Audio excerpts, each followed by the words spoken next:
Nyakora moke jwango ya ore kino machiegni mantiere karka okinyi makawono okinyi majaber wacho ni mai thuolo ma wayudo mar twak kendo goyo mbaka kaka joka ng'ato mondo wabeda ni kod ng'eyo ni gin gik mage ma chiegni ahinya kod dhod chunywa maiye mago ting'o weche manyien mabende momo kuonde mopogore opogore ka wayudogi kendo kawuono wada twak gi gigo mabende osebedo kanyo ka item go lweny mare kata mar kedo kode e kindegi duto ka wantiere sirkal mamalo kata sirkal mar kaunti.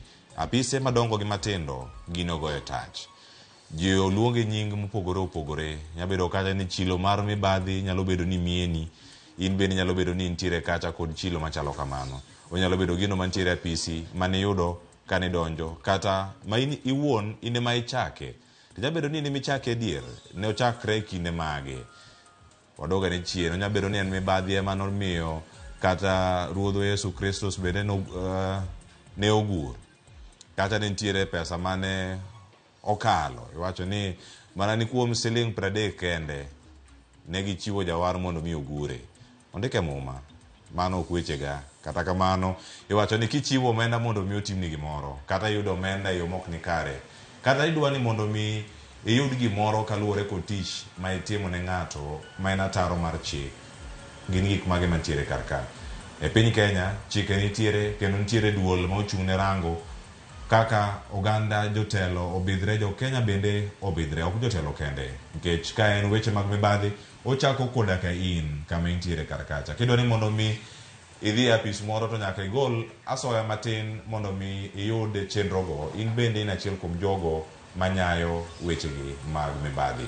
Mane tok matwago kawuono to wadarangi ahinya e rang'inyno mago mag county machiegni chenro TWAK en Mibadhi Kaontis.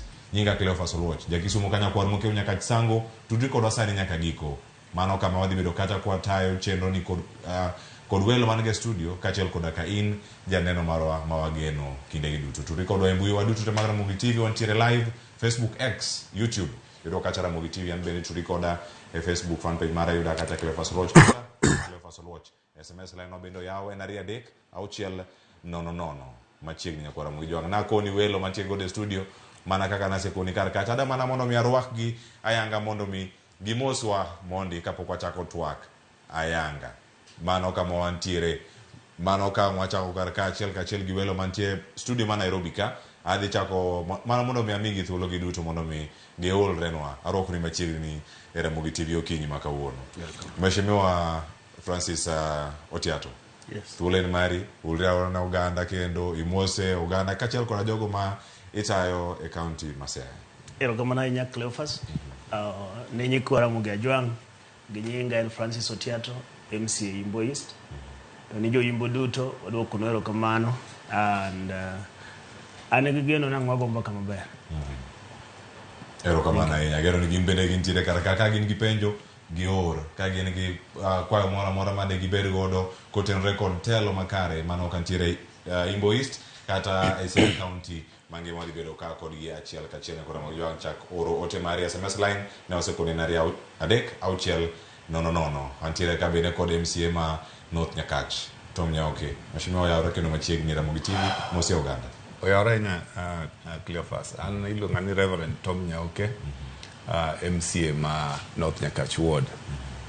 Kendo ahero mar kawo thuolo ni mondo agone jo North Nyakach mos ahinya nikech kawuono waiko jaod chairman mar party mar ODM ma North Nyakach odiochieng' ma kawuono kiny waiko kiny wagole kawuono akawo thuolo mondo agone gi mos ahinya nikech jo North Nyakach te kiny norom kanyo kiny.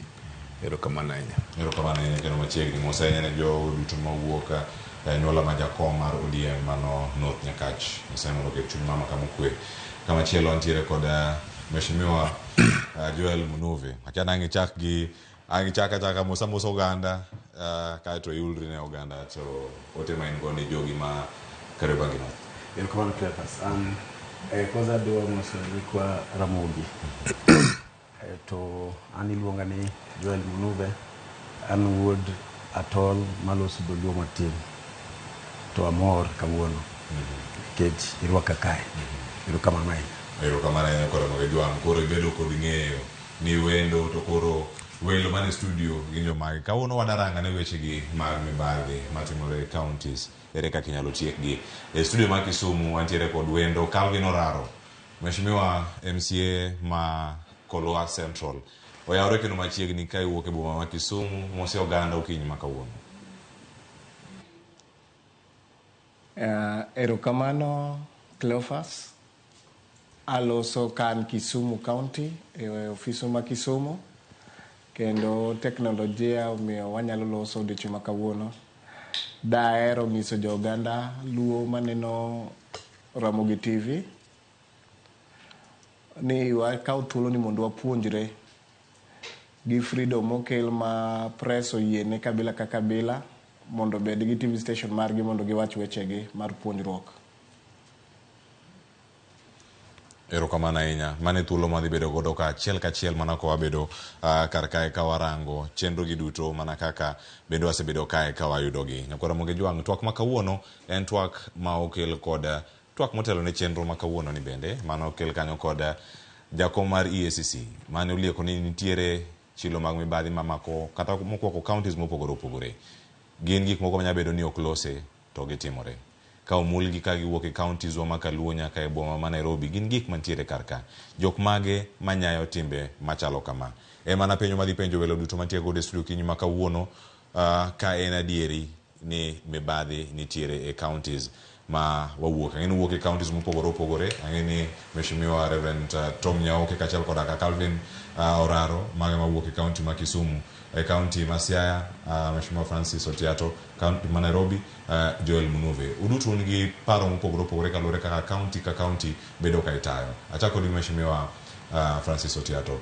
Yes. En adieri ni mibadhi nitiere e counties? Yeah, Calvin's manot adier makende. Cleophas. Mibadhi ena problem mosebedo kumako and oken kata county kende. Owacho ne national wide. I Kenya mangima all sectors wagiduto mibadhi ogo e touch at levels mopogore opogore. And my problem was bedo go e Kenya kae. Emomiyo ineno kabwa omiwa Kenyan Constitution 2010 watemo kabisa mar mondo miwange into ere kaka dwa deal gi mibadhi. Kecheni gi mosebetie, to en gi in rooted. So all affect both the national, even a sectoral department in all angles of the ministries. With that alone, okdanda wachi ne a lula kata a counties mawa are safe. Wasebedo kod issues to en adier makende mibadhi nitiere nyaka e counties. Nyaka counties gintiere. Ng'ino meyere godo Tom Nyaoke koso ijabedo gi paro mopogore kochako malo koridi nyaka counties.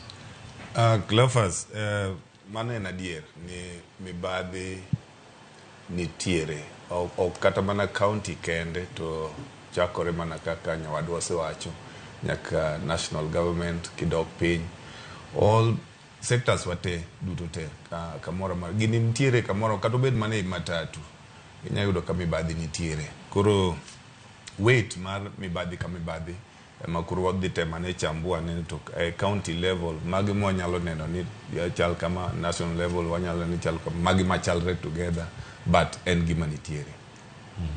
En gima timore counties. Mheshimiwa Joel Munuve, county ma Nairobi, my county mantie gi boma maduong' ahinya piny Kenya.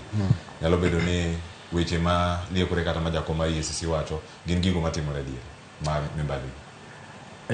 Adier makele ni mibadhi nitie. Kwanza swa Nairobi ka ong'eny kabisa. To ing'eyo the moment ni Raila Amolo Odinga nodwa okel wach devolution, nodwa walos Kenya alafu wa separate mondo kila community u benefit, lakini wach mar mibadhi ni okethe gine kabisa nikech e county wa sani mibadhi opoto kabisa. Koro en vice ma onego wa discuss alafu wa condemn kabisa nikech it hinders development mar jopiny. Erokamano ahinya. Paro makamano bende achwala ne Calvin Oraro ka ntiere county ma Kisumu. Mheshimiwa Kolwa Central neno chenro kinyi ma kawuono penjo maduong' ma gipenjo ka ywak nitie mibadhi e county nikech ma en mana duond jopiny kama gintiere kama gichiwe paro kendo twak ma kama ikwa bedo godo mago mana pachgi ma giwacho ne dieri gik ma kama bedo ni timore adieri mar wach nyalo bedo ni en mane korka kori en gino mokwako counties koso se donjo ponono nyaka kata ward mari makolwa central mibadhi en gima ntiere kaka jowete na osiloso kendo giwacho wach mibadhi en gima ntie kendo en achiel kuom gino mamiyo counties mang'eny ok dongre. Wanyalo ng'iye yo malach mondo wane ni mibadhi ni nigi ber koso rach. MCA ma Kariobangi owacho ni devolution nokel to achiel kuom gima devolution okelo en mibadhi e counties. Mang'iso ni mibadhi obedo devolved from malo national government to counties. Konchielo ber nikech pesa ma jogo kwalo osigero counties, gigero ute madongo neno maber. To gima rach ni general public ji mang'eny ok ne pesa mar devolution. Koro mibadhi en gima ntie. Erokamano ahinya. Kendo yo wayiere waduto kama ntiere twak okinyi ma kawuono nikia kod MCAs 4 mochune kuonde mopogore opogore kendo yierruok mantie kanya kora Ramogi Ajwang' miwinjo kata kanyo ka wuok kuom Mheshimiwa Calvin Oraro en ni mibadhi ni en gimoro manitiere rem nyalo bedo ni kanye MCAs tiju en rango ni governors tiyo nade devolution ni otelne kod governor kachel kod aka MCAs kama gintiere e loch mar kor gwenge waduto ka wayiere gi mano rem ni kanye mwaneno ka gigi duto timore kuo mantiere kata kutimo weche mag oversight mag assembly gin gik mage mantiere karka ma penjo ma waduto chakwa ang waduoko duto mondo mi ang wadhi nyime achako kodi Mheshimiwa Francis Otiato onego benu rango kaka county kuom ranyisi county ma Siaya ubedo kanyo kurango ni county ma Siaya gik mage matimore e county ma Siaya sirkal tayo chenro geo machal nade mibadhi gidonjo nade kendo kama nene omenda moko lal mane liekore karkanyo mane jakom EACC wacho MCAs mamoko kao omenda e yore chudo mogajore kendo yore chudo mogajore gi tiende ni owacho ni wadhi romo kata somo paro kumoro machalo Kampala kata gidhi Dar es Salaam kare romo makamagi ok otimore MCAs koduogo kwayo pesa go kawuok e county ichiwo negi ne tich mane ok otim kata limbe mar tiegruok mane ok otim kumoro rem ni kanye kaka ting mag MCAs e rango ni adieri lweny mar mibadhi ni odok piny kata otieke Cleophas ado wacho ni lweny mar mibadhi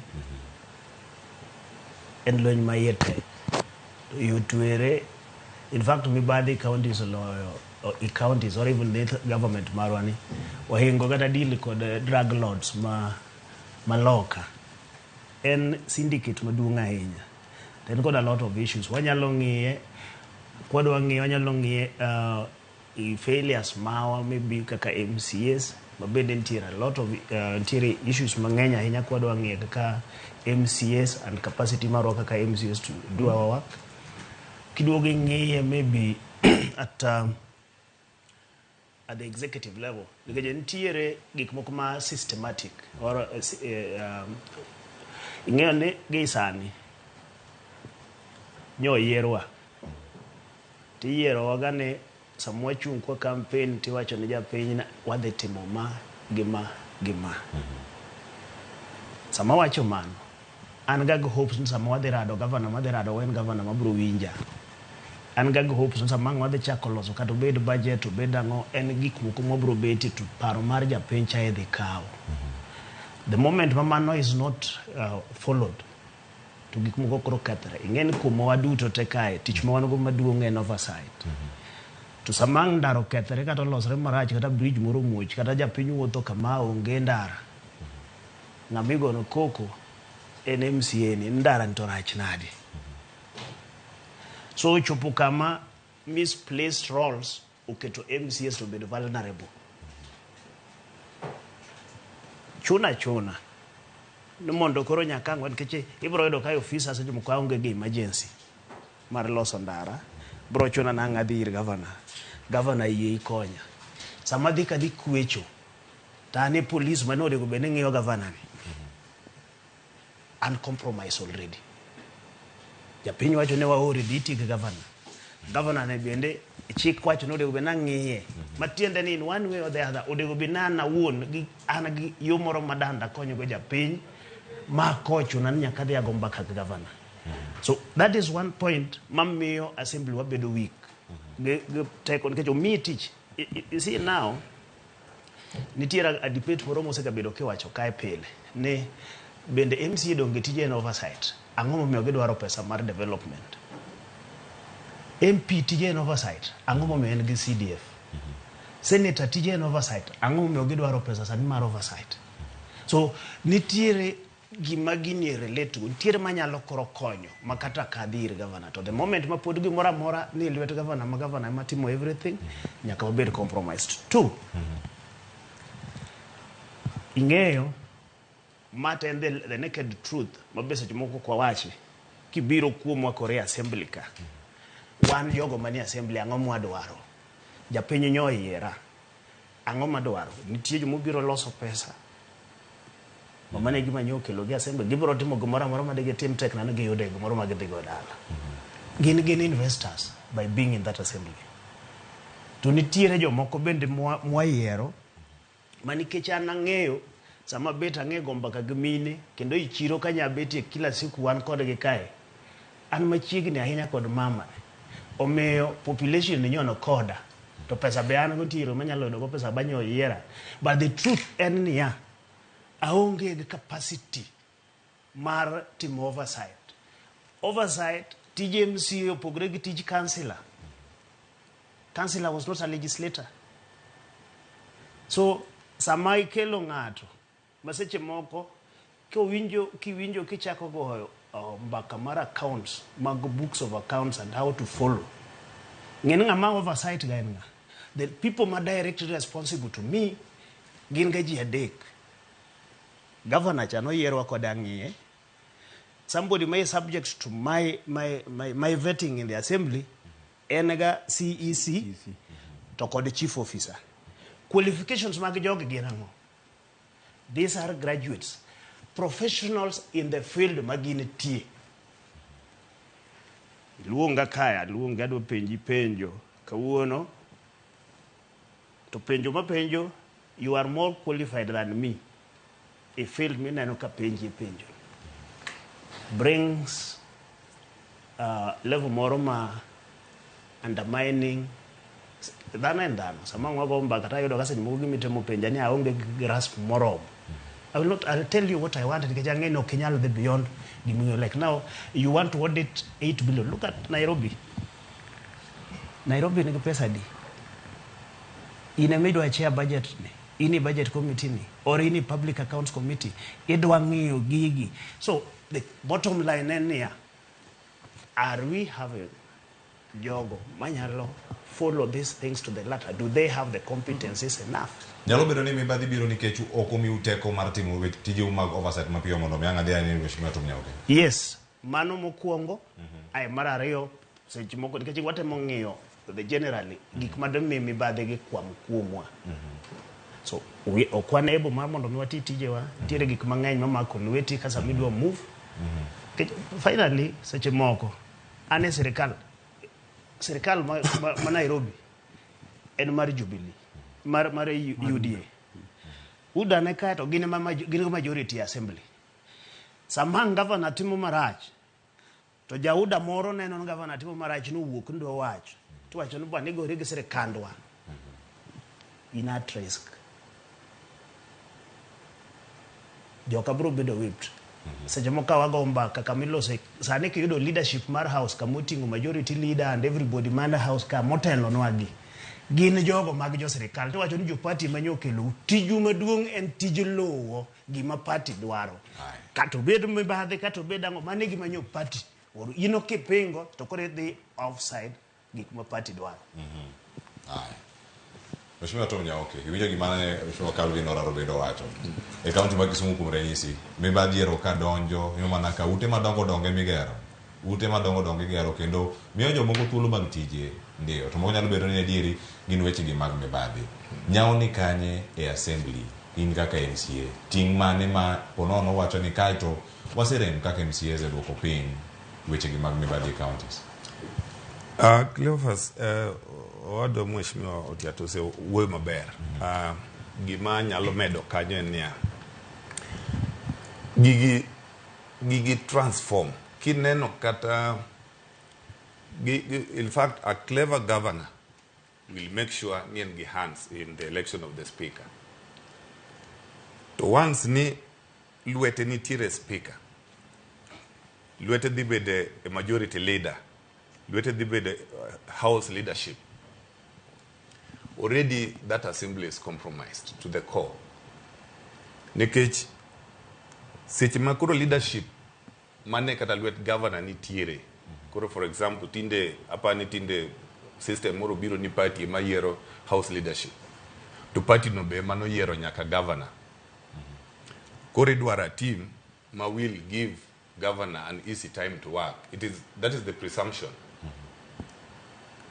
To the yudoga kuro this leadership bende kuro chak new friendly people to be in the committee. And Gimase Somomaneno, the committee is formed on the basis of on Nama week Ainacha, make it a very sensitive committee. You don't need kain engineer, in MCA my engineer, they will make sure ni okuketi a committee ma roads. If the KT committee mabende is not very oken committee more be minyalo konyo ahinya.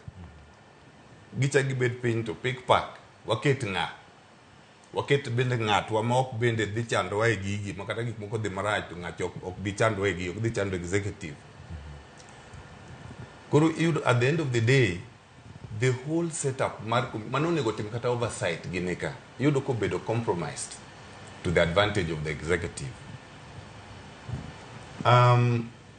Gima kendo lit kabisa eni jo piny to ng'eyo ni responsibility nitiere kuom wate.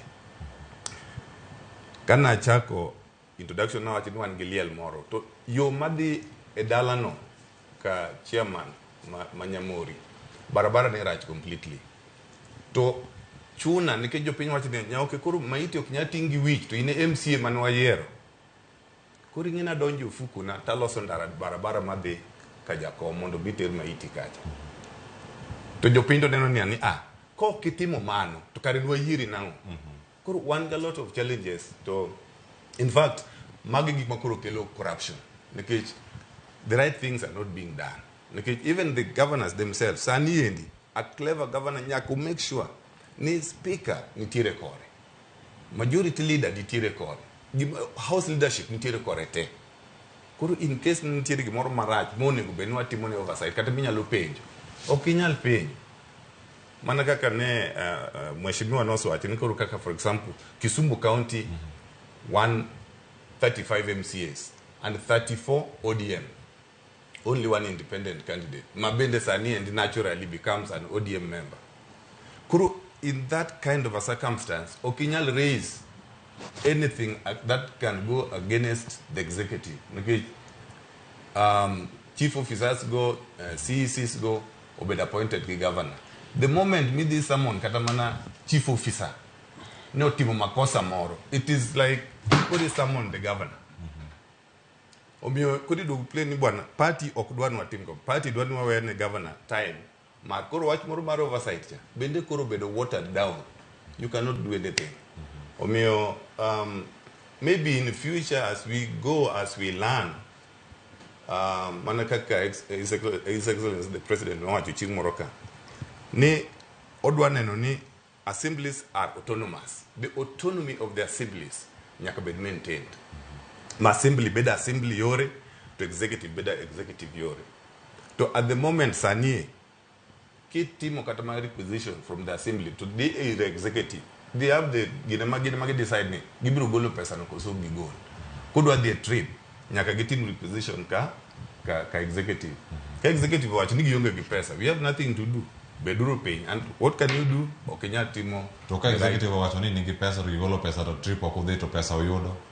kaka leko regi jako mar EACC moko kum counties mane yore magitiyo mondo giyodo omenda. EACC bende wanyalo blame on one side or the other. Kagi nyalo, in fact I saw that kane chairman mar EACC wacho.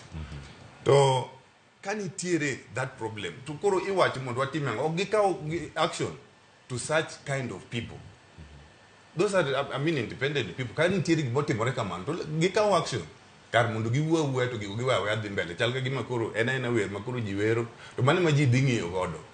Makata next time kata kawan wawuok sani the next MCAs madhi biro pod dhi mana dhi those circumstances ka dhi mbele.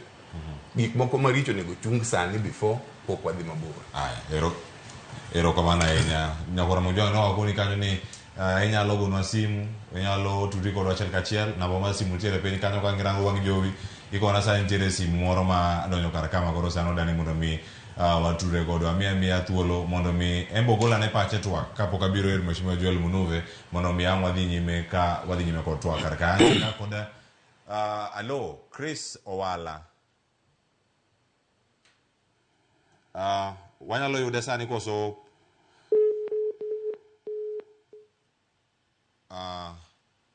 ene yamo koso aerolal wamanye kendo ka inyago simu kendo gaga simu ang'wa tudre kod achiel kachiel mondo mi wapachi kotenore kod twak montiego kar kae achiel kachiel. Mheshimiwa Joel Munuve antiere kuomi kaunti ma Nairobi kuom ranyisi nyao mane mantie kanya wacho ni ka en weakness mantiere executive koso gintie jogo maloso chike matayo county kaka MCAs mibadhi donjo nyaka iye ka tiyo wacho twak mari mokwongo ni ogo touch ongirore ahinya county ma Nairobi obiro kaluwore kod nyao mag MCAs koso teko ma executive ntiere godo e county ema ni malo ahinya ma MCAs ponono bedo gi teko matin magi ma ginyalo temo mondo gidok piny weche mag mibadhi koso gine magin gi mibadhi MCAs kama in bine achiel kuomgi. Ero kamano. Koro pacha en a bit different. To wach makende. One MCAs one gi role maduong' mar oversight. Kendo katiba omiwa powers mang'eny. Lakini MCAs mang'eny giluor matek. Nikech gin interest magi en mana loso daf. Koro oginyalo cheko executive kata gichek CC kata gichek chief. Nikech wan power marwa gi wan gi roles adek. Achiel en oversight. Ariyo en legislation. Adek en representation. Lakini oversight oduong' kuom all the rest. Lakini one MCAs waluor. Nikech ineno ni ki ichako question governor kata CC koro governor bro chako wacho ni ini go serikal to ki go serikal mara koro ino kanyal ni trips to interest mar MCAs mang'eny en mana gi trips matindo gi iwondri gi dwadhi kata India gidhi kanye samoro gikawa pesa ka gisecha send gino gidhi ot yelo mos and then gibiro account gi wacho ni koro wadwa pesa cha to in adier mantie they never even spent a coin. Koro kata governor nikech ing'eyo kata governor en dhano to en be odwa daf kose fwenyo ni kumbe MCAs gi gin be gin cage to gidwa gimoro en be koro obro play game no koro kise donjo kuom governor koro iyudo ga pesa matindo gi to wach mar adier en ya MCAs to my friends bro accept wadhi kao gadaf matindo ni 10,000 20,000 a governor koro kikao pesa matindo go inyalo timo oversight adier ok inyalo timo oversight. Mar ariyo one MCAs one gi weakness maduong' nikech samora mora ka gimoro timre marach waneno ni koro kwa wacho to one wadwa next round be 2027 wadoke kom koro waneno ni to kacha ko goyo governor ni to governor in close gi party leader kata governor in close maybe in the setups mar party abro yudo certificate mar chama dier inano ni koro an okadwa wachno koro giluor oginyal wacho to ing'eyo adwa niso MCAs mar Kenya te tichwa maduong' en oversight to nego wa team oversight kabisa lakini ka walegea onge gima bro dhi mbele. Mar adek, yeo wach mar devolution nobiro mondo kata ki support government, things will still come to your county. Kata i support, kata ki support. Lakini sani governors ki gisechako tabia moro marach ka ni nikech ni goya. Koro kiwacho ni kata contractor moro ka contract mar loso kata ndara e ward ni onyiso executive koro kikichul macha. Koro kila ng'ato luor. Nikech ng'ato neno ni koro an koro okabiro loso ndara to I will not do this to interest marwa kabisa kaka MCAs. En wach 2027. To ing'eyo a good leader. Kidwa bedo a good leader. Kikipar wach mar next general election. Par wach mar legacy. Ibro keto legacy man. Tich maitimo sani. Sani. Ing'eyo wanyalo wacho donge wan kae for 5 years. Lakini nikia mar kiny. Nikech mar kiny en Nyasaye. To kaka wuono Nyasaye okawi. Koro iserve 1 year. Koro kitho to idhi. Ibro weyo legacy man. That should be our main focus. Mondo you'd teko mar fight governance. Nikech gikwelo sana. Gikwelo sana. Ero kamana ina. Winjo kanyo mano TWAK man tieka kod MCAs mano kama wantiere karkae. Ndie simu machielo kose mana simu modonyo mokwongo chamo nyalo yudo sani. Aya. Alo. Oyawre kendo machiegni. Mamba koromo wantie kae Ramogi TV achiel kachiel. Ulira ne nyako Ramogi Jwang to ikonwa ni pachien mane kotenore kod TWAK madhi go nyime kawuono e mbakoromo. Hello. Awinje yo makare. Ero kamano aninge lungan Chris Owala. Umigao mak serikal rango weche kaka devolution tiyo, kaka jopiny tudre gi serikal, kaka serikal tiyo ni jopiny yore mopogre.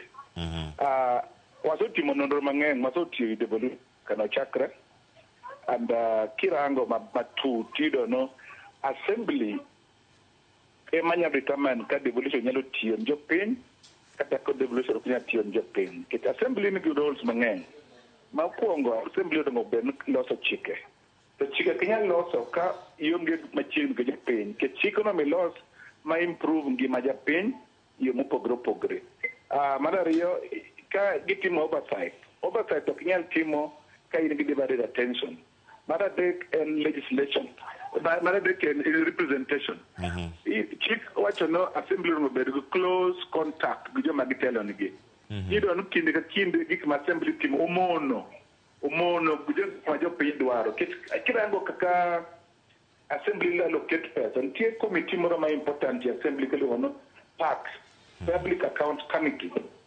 Ene mono go no orango kaka omomo tiyo koso timo audit no beno presented before that committee no kai committee no scrutinize kantie kure moro kangano ko tia kata yo committee no wacho to ogigo no beno bedo escalated gi luon implementation committee to kirango matuti no committee ni is always underfunded.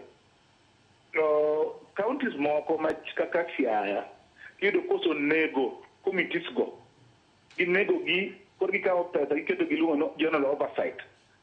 Kod general oversight ni and the whole house oversight.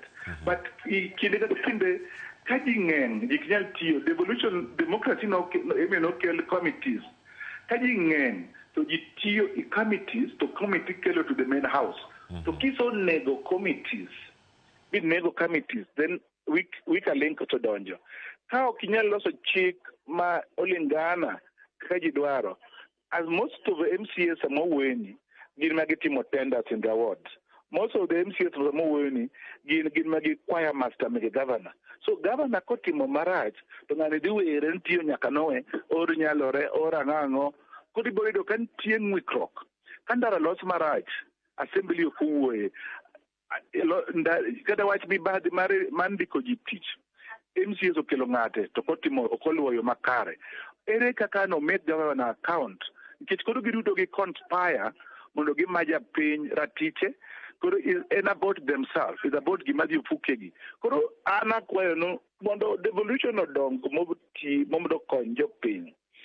Jo MCAs gi nyaka bed no gibedo oversighted gibende. Assembly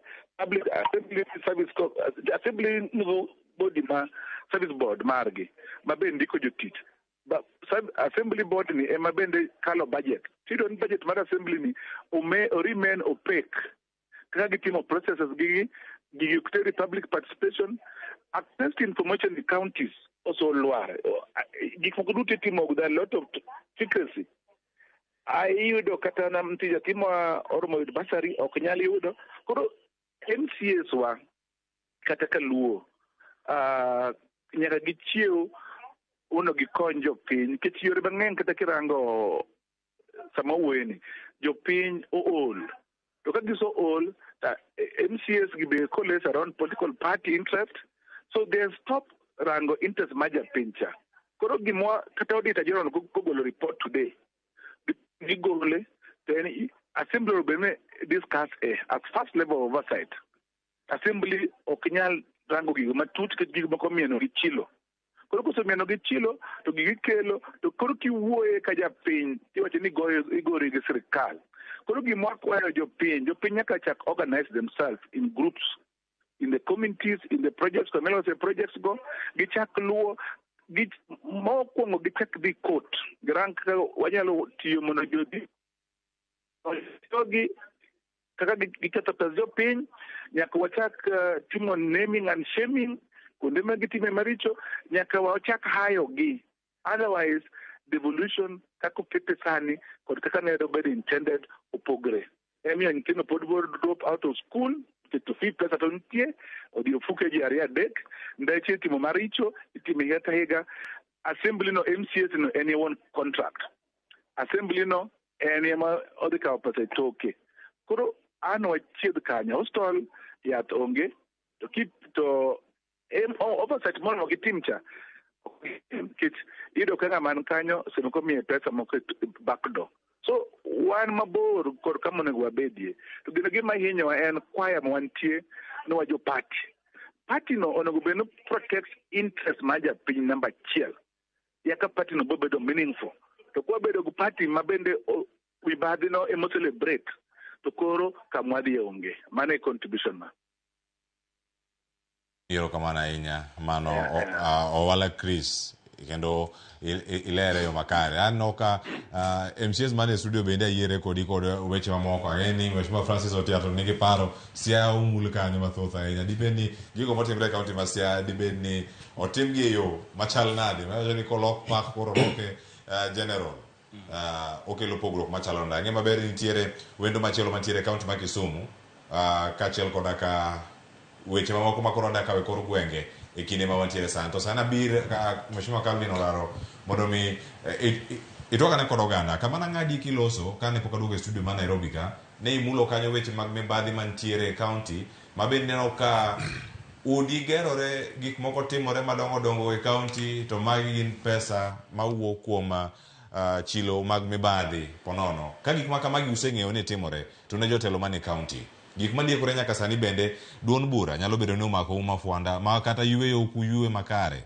mibadhi timore to kako nyalo wacho gi onge gima ber ni ji chiemo to ng'ato wacho ni bende kichiemo kikiwuok ka chiemo ni e dhogi adieri mar wach ni kanye dipeni ma bende gima timore kaunti ma Kisumu e bote ndi bende ka isebedo kacha kaka MCA ma Kolwa Central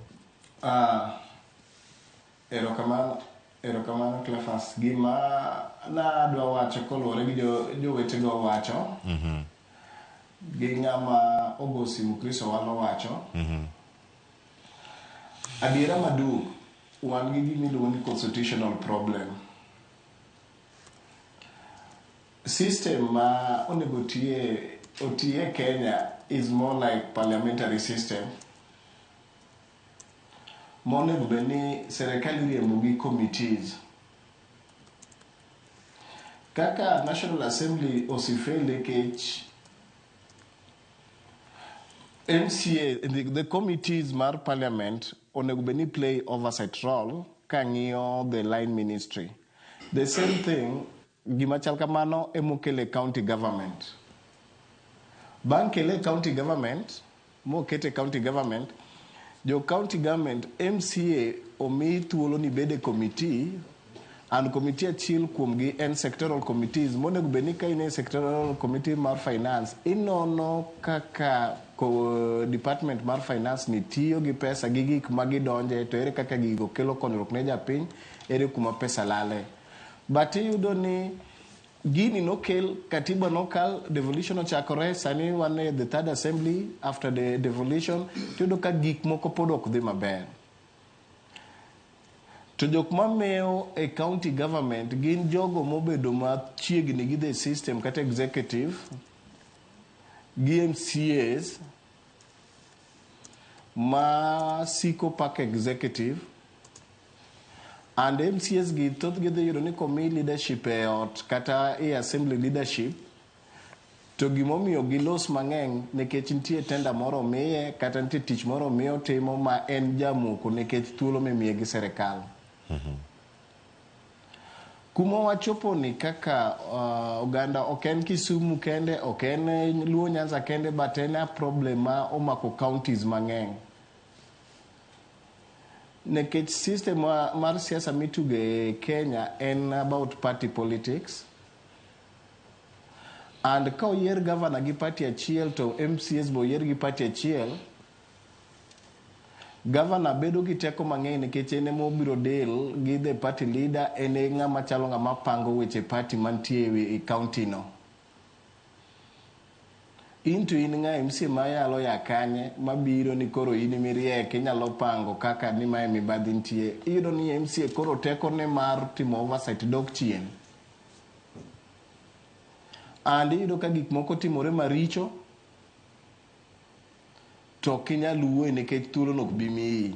Thuolo ni ok mi gi ng'awo, ok mi gi telo mar duond bura, ok mi telo mar duond bura koso ng'ama ok mi teko machalo kamano. Japiny osemi teko mar bedo MCA. Teko mane ma pod idwaro kaka MCA mondo mi chung ilosi, koso en luoro mana kaka Mheshimiwa Joel Munuve wacho kani uluor ni 2027 kochopo ka iloso weche mag mibadhi matimore e county ok dhi yieri. Winj koro kuma wacho about teko. MC watiyo gi iluongo ni committees. Ka wuo ka onge committee ni ere teko momiya mondo alose wach mibadhi e line mar committee ni to members no sikete committee monego beni lose wach no. Gimoro timore marach tiyudo ni kaka Kisumu yudo ni ji nong'anyo gi gik mimuko gi. Ere kaka inyalo loso kaka MCA tiyonge planning committee. Koro yo maono opango assembly gi committees kaka tiyo miyo wa kaka jotelo ok wayud thuolo maber mar timo the oversight wholesomely. Kwa wuo like pick and pack onego beni ng'iyo report mar auditor general. To pick and pack obedo compromised. Ka ionge committee no be inyalo lose wechego koso konegi lose wechego. Miyo MCAs through committees winjo kanya wadomoro wacho ni the moment governor osebede kom to yiero speaker mamare oyiero chief majority whip gi leader of majority mameke mamagi mapango ji e committees ka oyud ka in gi paro mopogore to kichal ng'ama nyalo bedo loyal ma nyalo pamo tibiro yudori e periphery. Aya. Mheshimiwa Calvin. Koro mano achiel kuom gigo mosinyo counties. Erokamano ahinya. Ilere yo makare. Wacho ni ka ok in ng'ama pamo, ka ok in ng'ama wacho yath moro wacho ma en mana kamano wuod Jesse, inya yudri oko. Onya bedo kama tek. Erokamano ya kuom lera. Ngeni pod twak dhi nyime. Wada yawo pap ne jopiny, wasewinjo pacha owala Chris, kano go simu kar kanyo. Iminya gonwa simu, namba ntiere piny kanyo, ka idiye to wadhi make, to watwak kodi kachiel kachiel. Ang'eni wasechopo kidieny nyakora moge jwa makoro nego bed ni wawinja network kama ochomo koro. Tang'eni mae anga duogi ire MCA ma wuok e Siaya County East Timbo mano Mheshimiwa Francis Otiato. To kapok wawinjo ka wuok kuome, wawinja ni gino mane jakom mar EACC mano Bishop David Oginde gino olose kotenore kod mibadhi gik mage ma osebedo kacha katimore e counties wa tainya wawinja ni mae ma ponono ka nie county ma Siaya ne oloso ko jafambo wadwa Trevor Umbija e chenro mar duol mano mana juma ma wantiere ne wawinja sani mana kaka ne owache kaito bang'e wawinja ne paro mara MCAs bene montiere go de studio okinyi makawuono makwalo pes sirkal mano sirkal mamalo to sirkal ma county nitiere joma be ung'iye iye ka wang'iyo sirkal mamalo wang'iyo sirkal mapiny te county ka ang'o muneno nikech awinjo ki iluongo mana nying Siaya gi Tana River to gi Makueni kanye kendo mung'iyo gi Kitui kaka sani an Kisumo ka ka wabiro Kisumo ka wabiro nono region ni to wadhi nade kani e region ni wan kod counties adek wan kod county ma Kisumo wan gi county ma Siaya wan gi county mar Vihiga koro nyoro wayudo report kaluwore kod regional manager marwa kanyiso wan to ang'o madhi marach county not county region ma Kisumo ka emwanyisigo ni Siaya county ma Siaya waseyudo ni jogo matiyo sirkal mar county ma Siaya kwalo pesa kaluwore kod claims ma miriambo ginyalo wacho ni gidhi e romo moro gidhi romo Eldoret, gidhi romo Kampala, gidhi romo Kisumo, to imiyo gi pesa mar dhi romo no. To kinono gadiera, tiyudo ni onge kama ne gidhiye. Jogo oko dhi romo moro, giwuotho auta kon gi kon to giduogo to gimi gi pes sirkal. Pesa no kochok duto romo chiegni $1 billion. Magi kwalo $1 billion nyakora mo gijo ango kan pesa matin kerango ni mano manya bedo ni lale county kaluore kod yore mogajore mago mag neno ni ochul gigo ma uganda okotimo Mheshimiwa Francis Otiato iwinjo mano jakom mano mar EACC kendo kama temo luwe to kata chenro wacho ni migao mare mantiere kar kanyo mochune weche mag tudruok wacho ni jakom ok en jasiasa kendo kata kom mare neno yudo mana briefs ka wuok regional coordinators mana kako wacho kwan makamagi oyudo ka brief mawuok kuom joge mani ground mae wach mantiere kendo mae machal ni gimoro ma okelo liet ka gin jogo ma ondiki e county oginya bedo ka pono ni gin MCAs wetegi gima jogo mondiki county gigi timore counties wa to jopiny ok ne kama pes jopiny onego bed ni tie pachi kotenore kod gima jakom owacho kanyo erokamano Cleophas ado wacho ni mano kaluwore gi nonro mano tim are higa mar 2013 nyaka higa mar 2022 yes mano kaluwore kod governors mosebedo kar kanyo katiyo gi jogo mosebedo kata kondiki nyabedo ni governor osewuok e pisa ni na dier higni 10 mag devolution oserumo kamano dede erokamano ado wacho ni jakom loso maber and I really support his sentiment. To erika kodwa konyo japiny pesa ni lal nade Cleophas awacho mae as a former investigator at police. I worked for some time with the EACC angegi ma EACC timo ani public accounts committee angeyo kaka ilo bugegi gima danda wache ge isani jakomo loso no maber and kata wano bende wachandre tadwa wacho mae ka atudo to kod story mosebedo kwa wacho about dwaro duogo e assembly kapo ni siemo Mibadhi adwa wacho ni kapo ni luwa maber chien kacha from 2017 to 2022 nyago koko mang'eny ahinya Siaya kwatemo luwo e weche mag Mibadhi adier makende mnaka joge wacho ne gi sani kata kiwuotho oko gimi winjo ka japiny wacho kacha osiepa watiekre chuoth ne to kata sani kiwinjo ka ng'ato wacho ni ng'ane dhi yombo 2027 jok ma sani siemo gan dhi yombo 2027 ok siemo gan kichin tie gima gisetimo but ka giwuotho sama gidonjo liel gigolo 50,000 kama gidhi kacha gigolo 10,000 ka gitieko loso to kapata kapok gichako wacho ni jodalawa wang' ni en tiekruok chuth donge wadwa loso maber an kudu ka kawuono to kang' nuoko gi 500 kende 1,000 teneno ka crowd te odonje so meaning the politics masani nitie kalugore from the whole national government gima ng'ato ka ng'ato wacho sani kata kuono kiwinjo ka ng'ato wacho na serikande ni nyaka doge tam mare mar ariyo ok wacho kana dog ga nitie nikech iwinjo ng'ato pod ywak ni ngima tek gik moko richo sijui cost of living to giko nen pod giduogo wach mar mibadhi ni ani atin nikech pesa ni yud kure kionge pesa 2027 ibed dala iwiri kod dwaro gini now jakom waloso gimo wacho en ni nitiere mibadhi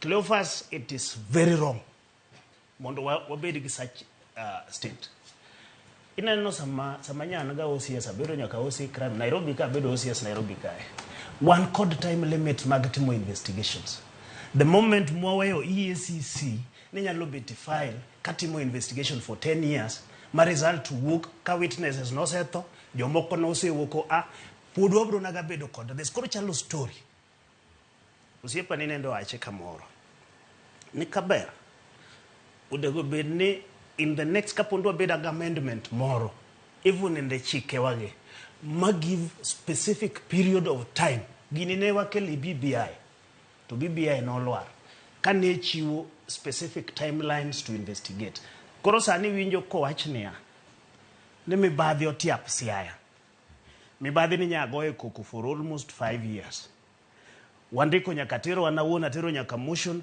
ka apenjo specific cases manobedo reported to the EACC and status maggi beni yudo nyaka kawuono pod warito serikal to nosea koro sani yudo ka gavana manyien dwa ting'o sigo nikech gima koro dhi en branding like now gima dhi en branding se antiere to corruption mwelose sani en ma 2023 ma serikal kaunti mokalo mana okalo ngacha nodhi to gino dhi to koro pako wang'at man kan ma kore corruption manago iwinjo corruption mane wacho nikech awinjo kanyo chairman kod mbele to upenje to en sia kose Homa Bay to wacho ni Homa Bay to ngi auditor report to wacho ni niya ne counties mapokutiyo go pesa mar development Homa Bay ni kuro molalgi to no kwal nadi so matiende ni idwoko wage chien so to cases man chien gi Trevor Cleophas cases man chien gi anagombo ne the EACC as an organ odwari yo moro kata na winjo gigi dinyo kwa bedo sana ke the Senate kapo ne the Public Accounts Committee ma Senate to yudo kasa mibet sa Auditor General obet kacha to ntiere EACC to kod DCI officer kai masama proceedings dhi nyime to gibege pick up files case ni achal nango ng'ani oduoko penjo ni nango MCAs ne ka penjo kwa ministers gi kod chief officers to EACC be obet winjo from that meeting get pick up those issues to get more investigations nikech one kata assembly Cleophas kata tem manadi the end of my investigations my oversight and making reference aseti ko file marwa waseti mo report wawachone the following people inkecho kanyal wacho kaka assembly conclusively okenyal wacho ng'ane okwelo what you can only say kalo record gini dware ni mondo tim further investigations waluongo EACC mondo tim further investigations waluongo DCI mondo tim further investigations to a forward file kwa say forward file it is now them ne mondo gi act on this file give me your feedback nto file yanyu wasetieko go ngane wayudo kan ga makosa wasetero file ka DPP so cases wakata mar oversight wage kai mwagik gae so ana kwayo jaduongo loso maber kendo en wuodo luo dando konywa nade pinywa mar Luka kamano cases wa mwayualo higni 10 higni 20 ma pod olalo koni notim nade otherwise gibro yudo people culpable to ok gibi yudo witnesses nikech jomoko osewi nyaka tich ero kamano ahinya mano penjo maduong' ang'e ni waboloso chenro bende machielo mondo mi waluonge jakom mar EACC obi okinyi kawuono mar mbaka romo to wagoye mbaka kendo e yo moro malach seche moko ariyo gi wiye ka wantiere kar ka wabuluongo kendo ka wantiere ka ang' aduogo Mheshimiwa Joel Munuve kaachiel koda ka Mheshimiwa Reverend Tom Nyaoke kaachiel koda Calvin Oraro mondo mi wanonane chenro ma pod odong' mbele kae ka pod wadhi nyime. Sani en amona dhi e kaunti ma Kisumu nowacho ni chenro mar mbaka romo wami weche manyien matucho e kaunti mopogore opogore. Koro wachako kaunti ma Kisumu kama nitiere romo mar neno ni adieri arita makare ne nonro mag jopiny ochopo kare. Mano gino madhi nyime kar kanyo kanyaka sani nitiere kwan magichiwo manyalo bedo ni bwogo oganda ahinya. Iwacho ni jogo ma oroch ratiro magi kotenore kod golo nonro magi oyaye. Iwacho ni ka nitiere cases kata buche mosechwal kata kwayo mag mondo mi orang buche marom kamago maromo 5,000 to kuomgi 4,700 kende koso te emosebed kata ka irango. Iwacho ni kwan nyalo bedo ni pod nitiere malo. Wadwa tudo achiel kachiel kod jafwambo wadwa mantiere kaunti ma Kisumu Millicent Adhiambo mondo mi wane chal mar wach e kaunti ma Kisumu mondo mi okonwa ne achiel kachiel ni gin to gin gik mage matimore nyaka sani. TWAK kawuono bende onge maber wadhi nyime gi weche mag mibadhi. Kata kamano Millicent Adhiambo oyawre kendo machiegni wadani mondo mi imiwa ne kaka chal mar wachen e romo ma intiere kaachiel koda gigo bende ma iluwo e kaunti ma Kisumu. Millicent.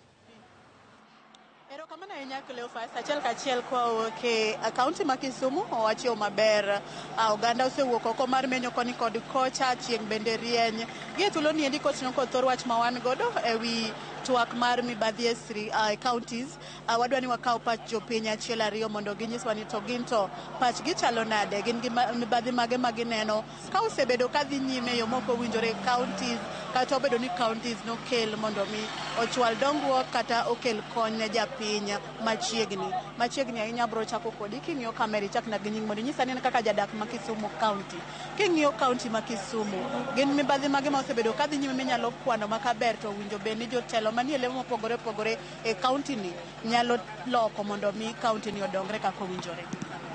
Kamano aniluonga ni Jojabo ajatimo ala Kisumu ka mibadhi ng'eny sector mopogore opogore mana kaka otimore e county kaka otimore national government. En adieri makende ni noyier jotendwa mondo mi nokonywa mondo mi noyier jotelo mondo mi okony jopiny. En ni sama noyieri nitie sector ka sector monego bed ni kete kaka wan joma youth sani nitie gik monego bed ni imiwa ni mondo watim ne joma ne wayiero.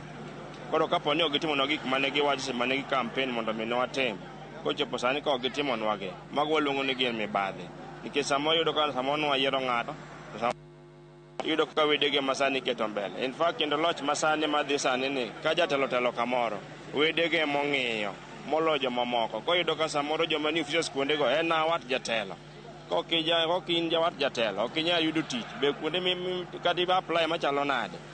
Youth mang'eny olewo kuondegi go bok mag tiegruok mag colleges mag universities to ka gidhi malo kucho gi apply yudo service maber mandike gi kuonde monego bed ni gitiyo kalingana gi tese ma gin godo nikech mibadhi momako jok manoyier ma jotelo mamekwa ng'ato telo to manyo mana nyathi watne moro manodhi chiko skul ema dwano mi tich mondo mi oti to ne joma moko kaka yudhe mamoko kaka wan go kamae samoro idhi nikech wati onge kanyo ma jatelo ibo ndap ni kori tamie nafas no kenyalo yudo nikech okin wat kanyo.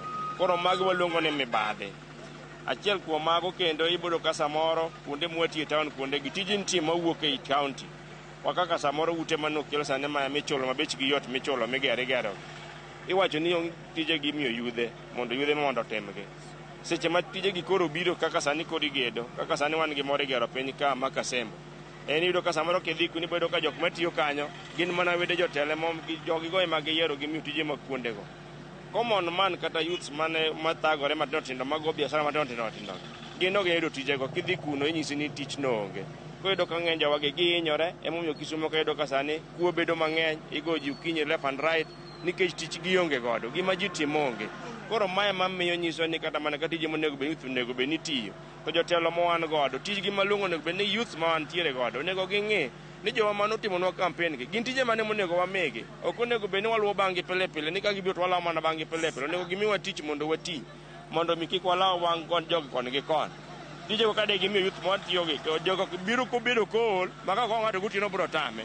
Sa iyudo ka Kisumo ka insecurity kirach kabisa.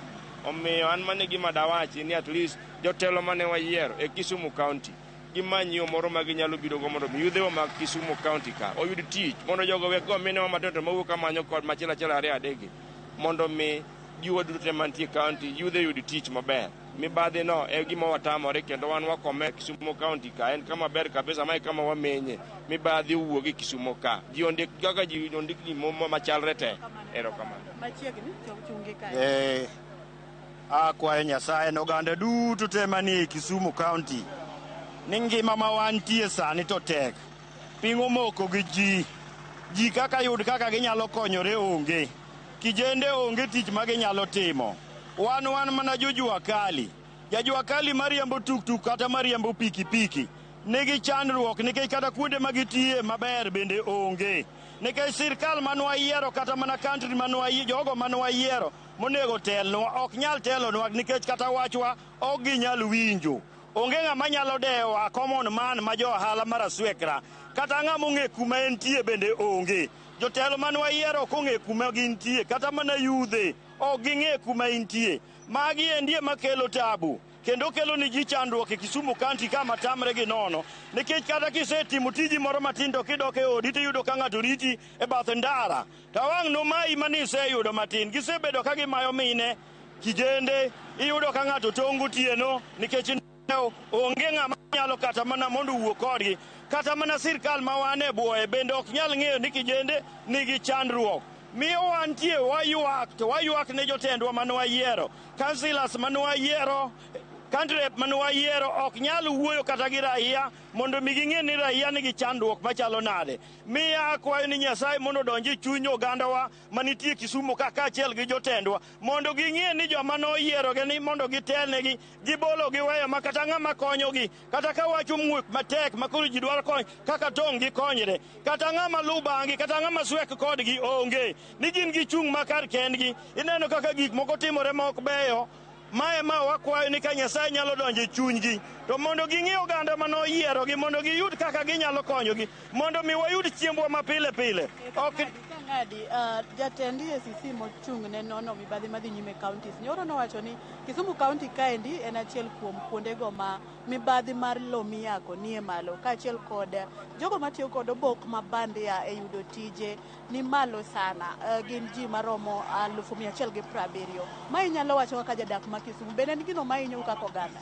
Kendo magi gik ma hinyowa mamiyo wadok chien nikech ng'ama odhi sikul mosomo maber ok nyal yudo gima timo. Koro ka jomoko moko dhi kata sikul nyaka wang' dhi tijno to dhi tiyo tijno nikech ne ng'ato soe ma onge ng'at moro onge obokene moro mane odhigo malong'o. Koro mieno nyalo tiyo atiya kaka odwaro nikech onge gimochune nikech en noseyudo gimotimo nikech jogo modhi sikul man gi certificate ok nyal yudo tich nikech gima mone yudo tich nikech nitie wuod ng'ato moro ma ng'ato ong'e ng'ato ng'ama ong'ene ma wang' nosoye gino to kendo ma wang' nomi gino to jogo mosomo manyalo ng'eyo kaka oganda nigi chandruok mano ne gibolo ma giweyo.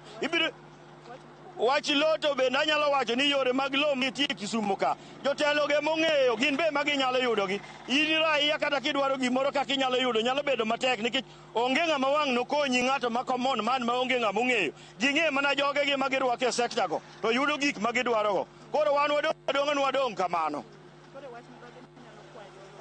Koro akwayo ni weche mag mibadhi to kanti ma wantie gavana marwa mondo ng'iye weche mag mibadhi nikech mano be mayudo koteko loso. Jaduong' wakwayo ni weche mag mibadhi gi midonje motegno mondo olosre mondo mi wayud kaka wanyalo konyore e bwo Kisumu County ka. Mana kamano Cleophas, mago moko kuom duol mag jodak ma Kisumu ka giwinjo ka gikwano moko kuom weche ma hinyogi e kaunti ma Kisumu kaendi ma gineno ni mago biro kalure kod mibadhi mag counties kotenore kod weche tije kaka nyocha kan jatend EACC wuoyo ne wayango ni Kisumu County kaendi en achiel kuom counties go mabende inone weche mag mibadhi, ka bende noyude ni Kisumu kaendi otelo e weche mag mibadhi mag yako lobe kaachiel kod jogo mabende tiyo kod otese mabandia e yudo tije, kendo kwan jogo ne oyango ni gin kwan jo maromo 170.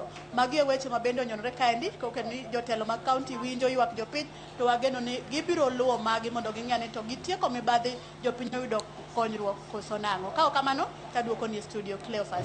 Agoni erokamano ahinya Millicent Adhiambo, itwak gi jopiny yo makare, wawinjo pachgi kaachiel koda ka duondgi kotenore kod twak man go okinyi ma kawuono, to mago kwan mabuogo oganda ahinya. Iwacho ni jok mayudo tich gi otese mabandia 120,000 thoth ahinya to jok moko gi tich man otese mag adier, otese mag adier. Iwacho ni otese mag tiagrego e gigo mopogore opogore. Erokamano ahinya Millicent Adhiambo e kaunti ma Kisumu. Nyakoro Ramogi jwang' paro thoth, welo man ge studio nigi paro mathoth magida medo e twak sani. Sama walose sani nyakoro Ramogi jwang' kalo dakika 30 tok saa 4 wakaw ywa mokwongo e chenro mar mbaka romo. Ka waduogo twak dhi nyime kendo pod obiro e kaunti kama intiere, kik idhi mabor.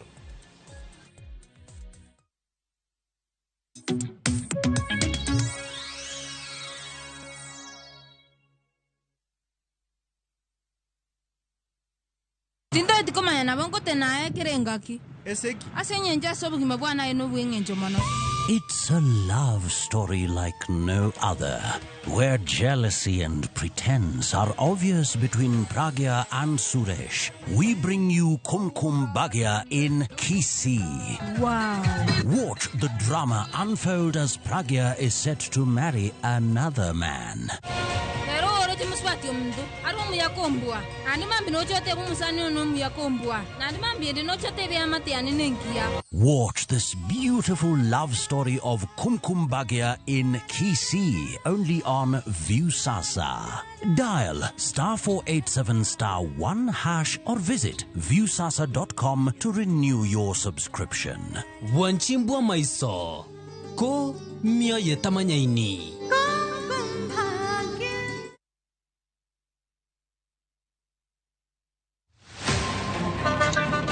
Tuanze kulipa kadi sasa, na kadi ni cashless. Umesema tunaweka pale? Na kwa ile namba. Mimi niko na cash. Nisaidie hiyo do na namba yako ya simu.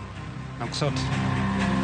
Kama wewe ni abiria wa matatu, iwe safari fupi au ndefu, hakikisha umelipa nauli yako ukitumia fomu za kidijitali. Hakikisha umepata risiti yako kwa simu yako in case kuna issue na unahitaji kulipwa na insurer. Risiti yako, yani your digital receipt, ndio ushahidi wako. Mambo ni digital. Wasiliana na mhudumu wako wa bima kwa maelezo zaidi.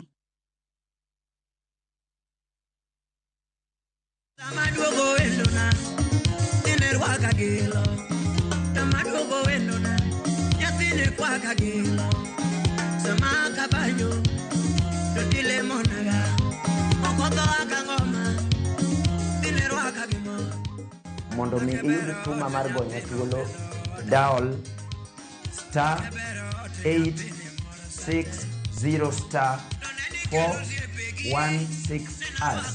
Ramogi TV e od jothumbe duto. Eruru kamano.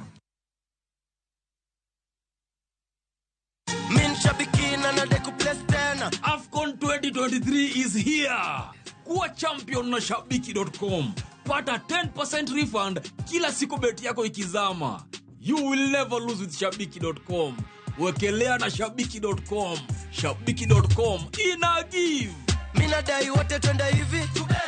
Not for persons under the age of 18. Shabiki.com is authorized and regulated by BCLB license number 587.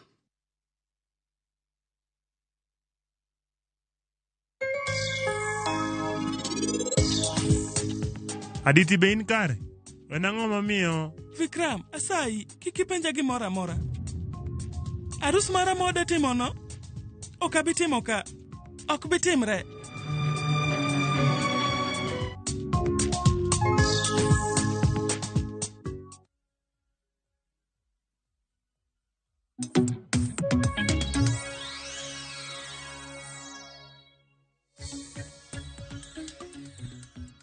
Nyakoro moke jwang machiegni wantiere karaka kendo pod en mor mara ni ikete Ramogi TV chenro mar mbaka romo wamedo twak kendo wamedo puonjre wagolo dok e itwa kendo warang kaka wanyalo dak e yo makare gi jotelo kaachiel koda ka telo mag counties e gigi duto matimore e alworawa ka walose Mibadhi e counties wasewinjo duond jodak e kaunti ma Kisumu sani yeno mondo mi wayuda ne pach jopiny kokalo e mbui magwa mag Ramogi TV yudo kata Ramogi TV e mbui mar Facebook X kaachiel mar YouTube kama bende isebedo kata ka iornwa gi achiel kachiel wayuda ne ote mago madonjo e Facebook kaachiel koda ka mago madonjo e mbui mar X.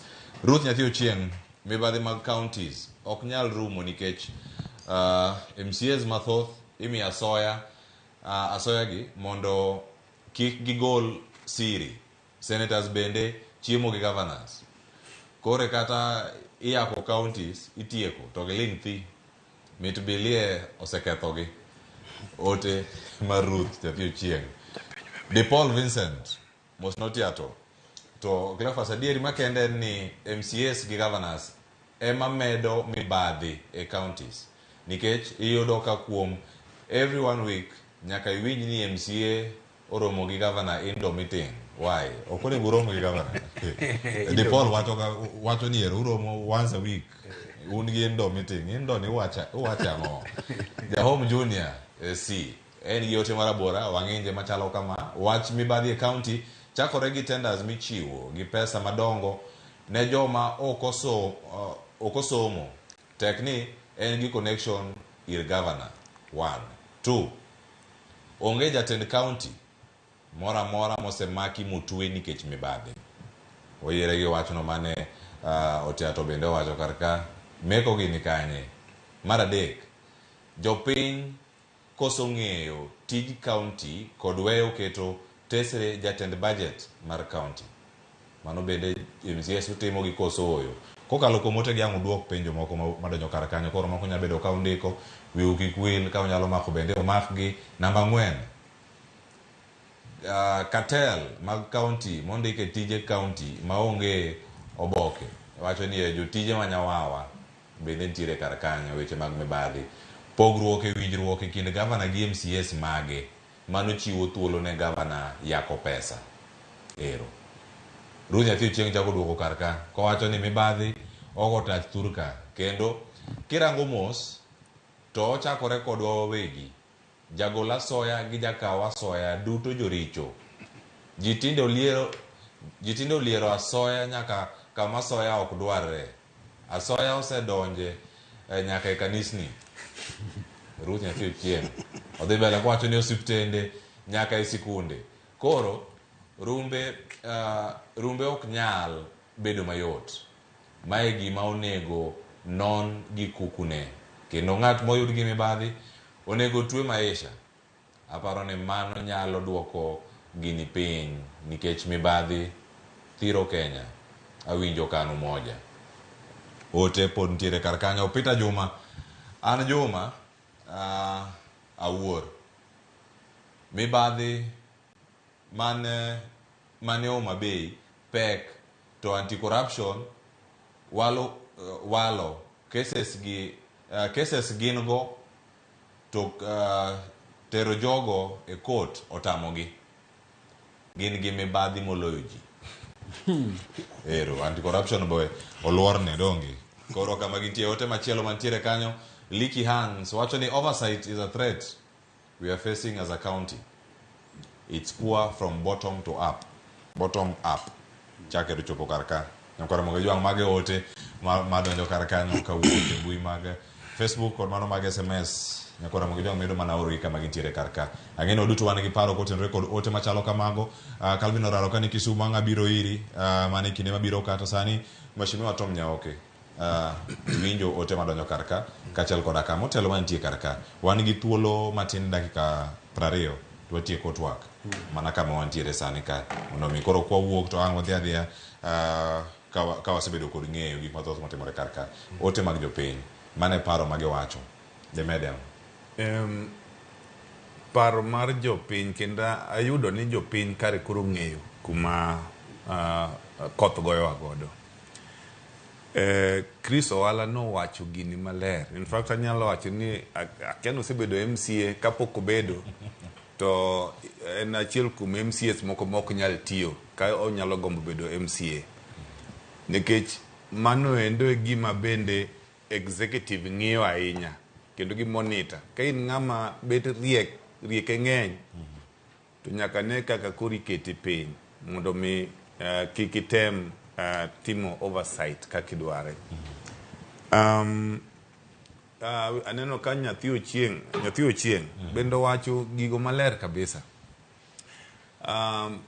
Bedo ni winjruok moro ma ok tiere e kind governors gi MCAs. In fact, aneno ka jomoko wacho kata ni per week ni ji romo gi governor kawe gimoro.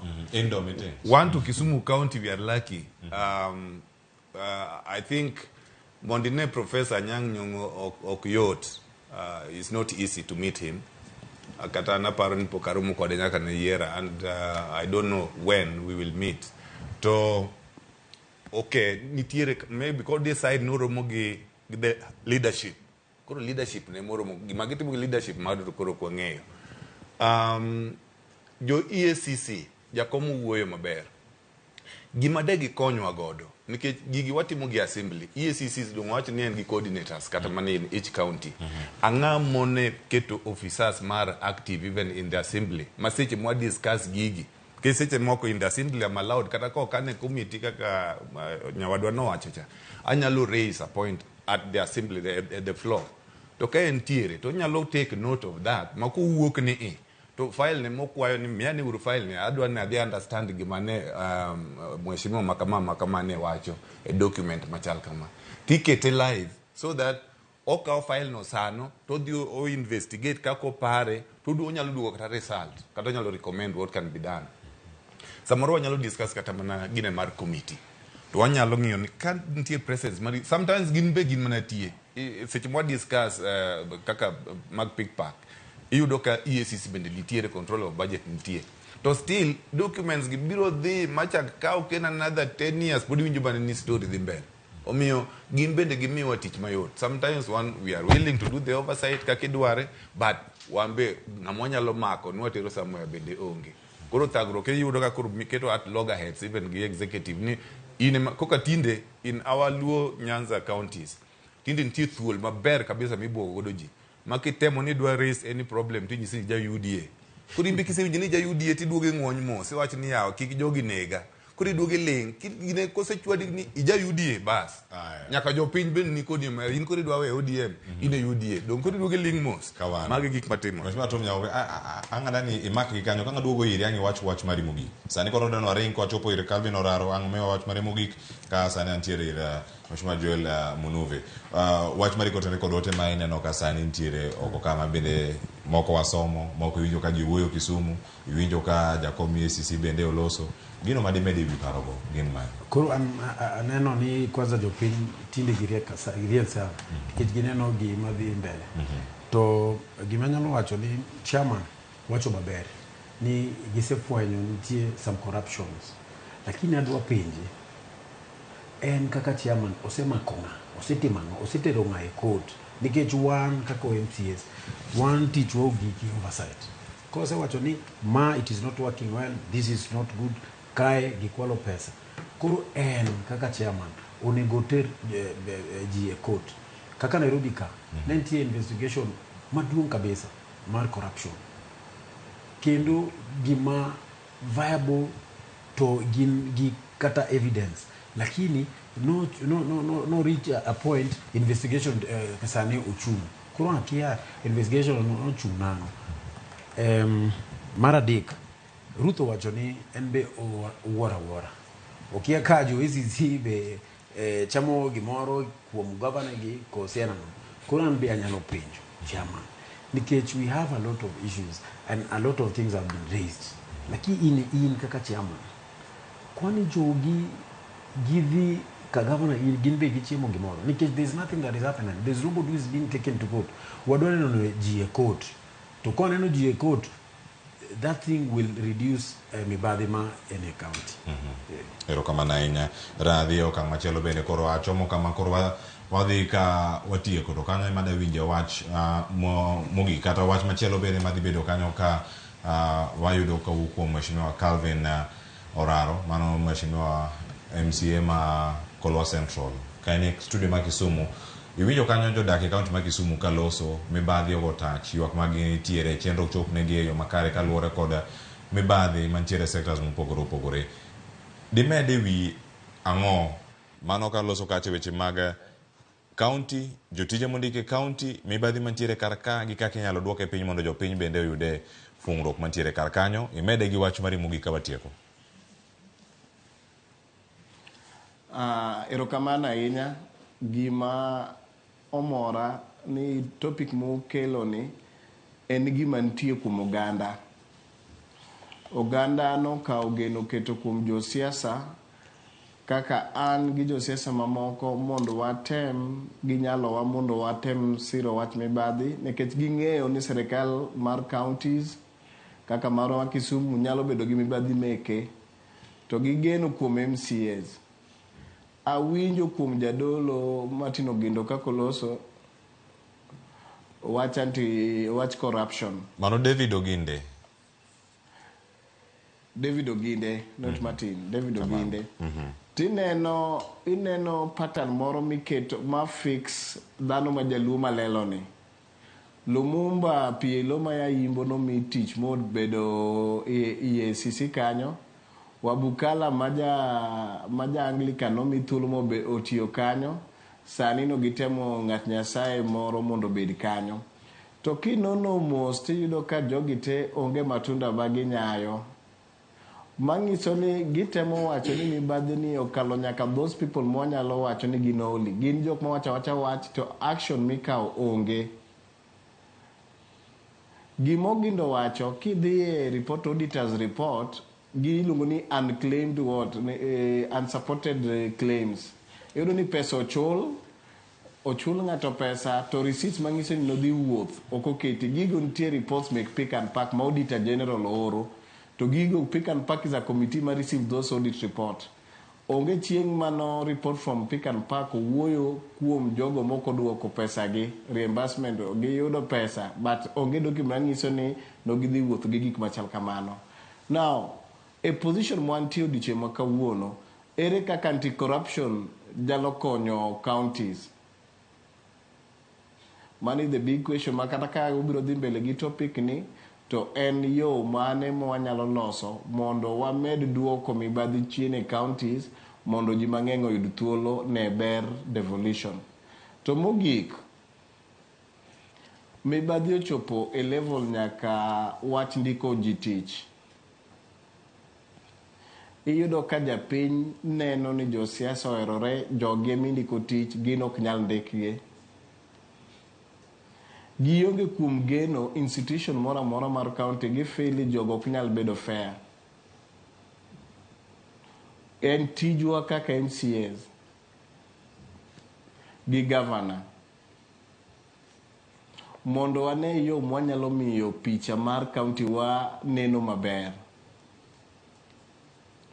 Na mo nikech governor no yiero MCAs moko gi executive mondo gidhi rad Naivasha mondo gilore in-house. Wach midhi los kanya geno ni en weche manyalo konyo Kisumu County. Nikech wan ka Kisumu e reserve e gwenge barabara mang'eny richo tich ok timore maber ji neno ka gima wan MCAs okwati. Koro wakwayo ni kadipo ni nitie yo mora mora ma the leadership of the county nyalo timo mondo mi ji geno e serikal mar county to atim. To weche mibadhi makalo pending bills miyudo ni pesa mar pending bills ok rum to pesa lal through pending bills wagombo ni weche ilago otieki mondo wabede clean bill of health otimne japiny maendeleo. Mane weche bada wacho bwana Cleophas erokamano kuom miya thuolo mondo wagomba ka kodi. Agoni erokamano ahinya bende mheshimiwa Calvin Oraro kumido thuolo mar twak kodwa Ramogi TV. Okinyi ma kawuono achopo kama bende adakawo weche mogik kuom welo mantie e studio ma Nairobi ka wachomo giko mar chenro okinyi ma kawuono.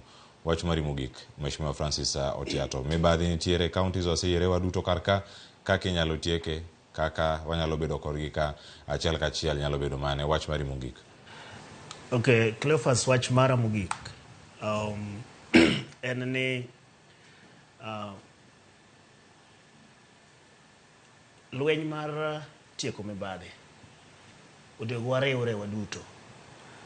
Wawe keto blame games. Engane. Adwoko erokamano nosiepa ma Chris Owala. Chris Owala has been part and parcel of lweny mwasebedo kwagogi and under civil society. The only way mwanyalo go out of this, any civil society must come out strongly.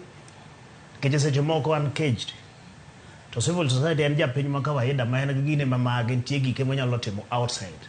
The reason momi wan civil society mondo mi okonywa e lweny ni.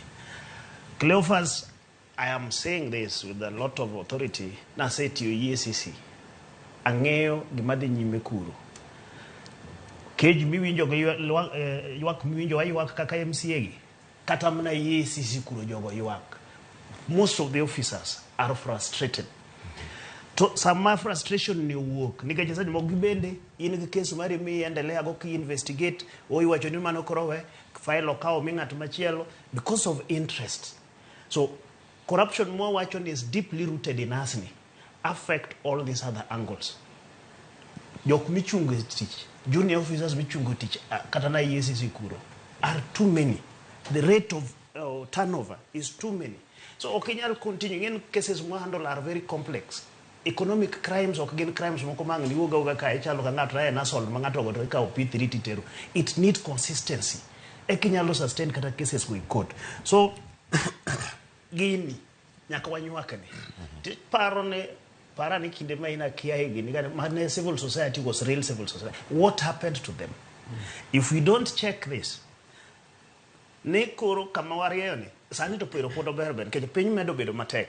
Japiny ywak. Sama japiny ywak cha gigi te duogi lware lweto. Reverend wacho ka enia shida te duogo kuome. Chuno ne kasama koro nyobedi marach nikech nyogo koko ga governor nyotimo gumo marach. Nto koro chupo kama enia gilieli koro gwe.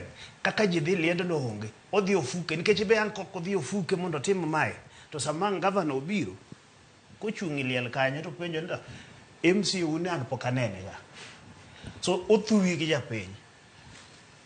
Koro gimana kwayo kenda wacho ne gini oriwo waduto. Let's come out kaka community.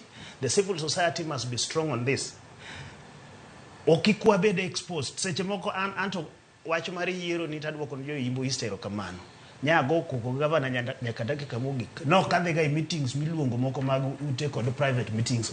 I never attended any and even now I'm not keen on attending any.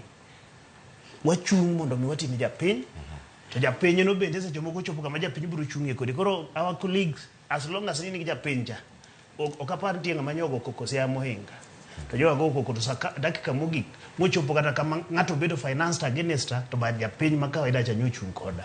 So we encourage all our MCAs. It is very difficult but we wakasuru korwa to japiny bende okwayo un jopiny yeu support wa matin.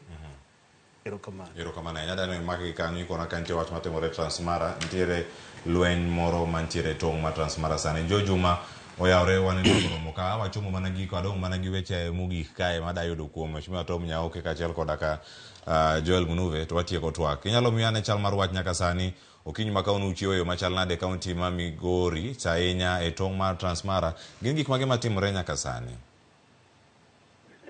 Ero kamano Cleophas, county ma Migori wachio makare. Kata kamano nyaka sama wuoyi ni wantiere e tong' mar county ma Migori kod Narok, gweng' mong'ere kaka Ang'ata Baragoi. En kama bende koko kata yero kosebedo kuom kinde malach. Wanya kawo tende kod wechego mag lo. Ginde mar romo dwe achiel mokalo ne nitie bura ma bende ne oketi e tong' counties ariyogi mar ng'iyo kaka inyalo kel kwe mosekel kod ywaruok mar lo. Loma bende ekas molo 50 ma bende nyaka sani osebedo ka yoro osebedo e kind oganda modak e tong' kae.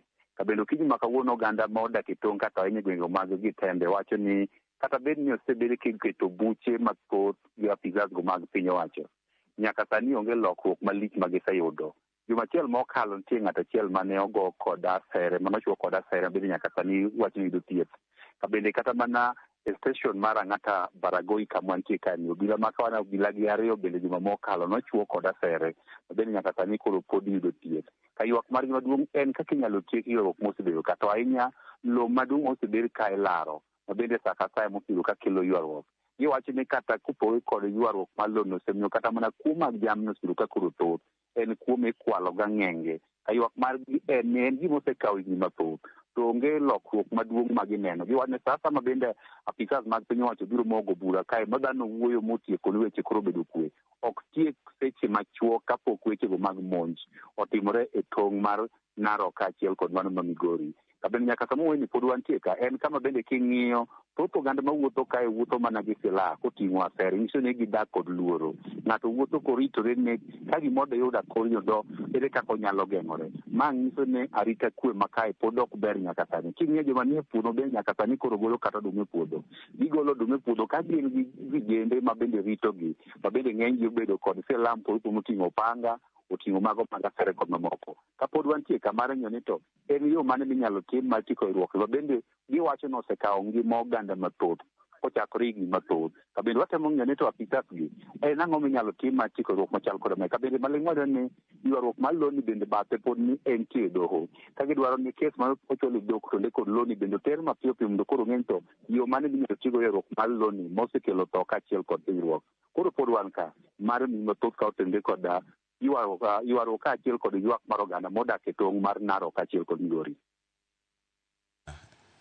Erokamano ahinya Jo Juma kuom leronwa wach matimore kar kanyo. Wakwayo mondo ibed akicha in bende arita mari en gimoro ma be waluwo ahinya mondo mi in bende kikelnwa sigana e yo makare ka ngima kendo nitiere arita moro makare. Erokamano Jo Juma kiwuok e tong' mar Migori kod mano ma mar Narok. Erokamano ahinya. Waduogo kae wadhi nyime kod wach mogik makoro dayudo kuom Mheshimiwa Reverend Tom Nyaoke. Wach mari mogik ma kawatieko. Erokamano. Gima adwa na wach mogik, adwa kawo thuolo mondo akwa MCAs jowetewa ni mondo ang'e ni jok manoyierowa ne en jopiny mondo mi wadwa tinegi, wakawe interest margi waket mbele. En gima very unfortunate ni jomoko ne nigi paro mar donjo MCA mar loso pesa, which is very unfortunate. To aparo ni kwariwore maber mwatiyo tij oversight. In fact, kanyo kende kama wan kaka MCAs wa fail. To kwa nyalo riwore mondo mi watim oversight. Kata ka in gi interest ni moro, to time atima kando, but sa oversight ya watim matek mondo mi jopiny oyud gima onego bed ni giyudo. Kwa bedo compromised kaka assembly members, to jopiny ema dhi hinyore. Omiyo nan kod kwayo maduong' ni my fellow MCAs ni wawuogru oko. Ago erokamano nwadhi limo jo Western Gishu Assembly. We saw gima gitemo tim. Gendo gin gikete maber ni kochopo sa mar oversight, looking at a particular project kata mana document moro. To giriwore te. Kanitiere question to this someone kata CEC biro to bed piny to jite raise a question. To one mano gima most of our counties, kaka ngane wacho ni one counties wa Manyanza, kien ema lead, kia Ekwelo, and so on and so forth. Mago are some of the weaknesses. Makwa keto in place, taparo ni jokuche wa dibedu maber. Nyasaye mundo ugwedu duto. Erokamano ahinya Mheshimiwa Tom Nyaoke. Wach mari mogik Mheshimiwa Joel. Maradwa nyiso MCAs. Wachung ter, kien wachung kawajing, watim watch oversight. Nikech watch oversight broke touch even our electrodes. Koro watimano alafu watch mogik adwa nyiso chairman mar EACC mondo enbe oti tije oter ji e court to watch mar corruption ni biro rumo. Erokamano. Agoni erokamano Mheshimiwa Joel Munuve. Kendo TWAK mokwongo manobedo kodi gi dholuo oganda nobedo gi penjo ni kare wuoda kamba bende nyalo wacho dholuo maler kamae. Atematego baba. Tiwache yo maler kendo wagoni erokamano ne kuom chopo studio kiny ma kawuono mondo watwag kaachiel koda ka Mheshimiwa Reverend Tom Nyaoke. Erokamano ahinya ichopo mos magwa mag Ramogi TV ne jogi ma North Nyakach kachal koda ka jo East Imbo East mheshimiwa Francis Otiato erokamano nya bende kuom chopo kar kae e studio ma Kisumu na wantie kod mheshimiwa Calvin Oraro mano MCA ma Kolwa Central erokamano nya bende kuom yudo thuolo mar bedo kod Ramogi TV okinyi ma kawuono iwacho ni otegi ne gidonjo ka ok wasomo gi kawuono ing'eyo chenro ni watimo mana nikech in janeno ma wageno ahinya kendo wagoni erokamano nya ni mari bedo kodwa ni wachaki nyaka sani jogo mobedo kodwa kar ka Wine Tieno wacho ni en tire kodwa ka nyaka giko wacho ni arito mana gigi mondo awinj gi ma MCAs wachonwa makabongo Mibadhi ni remb jo Kenya okonyal rumo aya ote modonjo kar waluo chenro achiel kachiel nyaka sani mochopo giko Perez Adhiambo kantiere kod Sulumena Wayama Sulumena kachiel kod ka Ashley waluo chenro achiel kachiel nyaka Ramogi Jwang ote mawuoro karka wasomo wasom gi kiny ka yore kendo bedo kodi ka achiel kachiel elojo godo tumo kelo chenro ni obedo ni yo makare mago motingo jowete wa Sharon Ongao kachiel kod ka Joyce Oduor directors kaona ogwedho wan kariyo Alex Obado kod Philip Mwalimu erokamano ahinya gi jogo duto mano tayo chenro jogo moketo mbui gigi duto e mbui Betty kantiere kacha digital desk mar Ramogi TV erokamano ahinya kuom chope yo makare jo mak duol gi jogo mantiere wacho ni sound engineer gi engineers duto nyaka jo kamera te mochopo chenro ni ochopo ni yo makare nyaka jo graphics puoch gi paka ahinya watimo gigi mana nikech ukonyowa mondo mi wachop ne oganda wa e yo madwarore nata e chenro odiochieng' ma kawuono mar mbako romo nyinga Cleophas Oluoch jakisumo kanya kwar mokeo nyaka sango oriti masani bed neno Ramogi TV